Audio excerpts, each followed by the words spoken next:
Hello, my friends. Mr. Mike here, and today we're covering a Nick Jr. Dora the Explorer phonics story. It's book 11.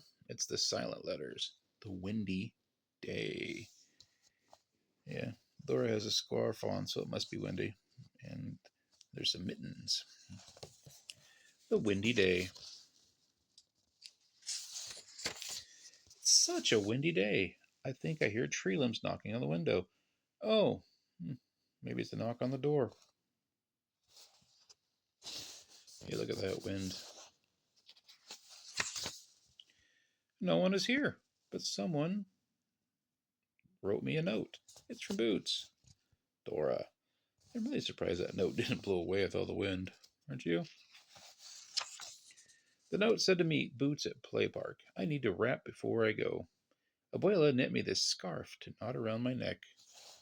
I like that pretty scarf. It's Issa. Boots wrote her a note too, but something is wrong. Issa only has one mitten. Oh no. Man, look at all that wind. Dora's hair is blowing and the trees blowing. Leaves are blowing.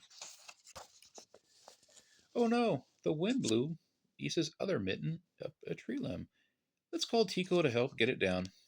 He is really good at climbing trees. Yeah, there's the mitten. It's a oak tree. Look at all those acorns.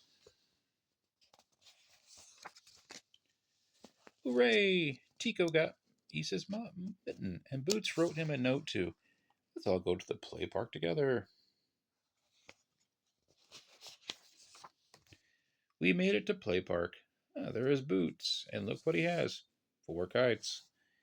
Yeah, on a windy day, kites would be great, wouldn't it? 1, 2, 3, 4. You get some swings, merry-go-round, sand pit. Stuff's all fun, isn't it? What a perfect day to fly kites. Hooray! And there is no swiper to swipe the kites. Thank you for watching. If you liked, please subscribe and come back for more Dora books. Have a great day and bye-bye.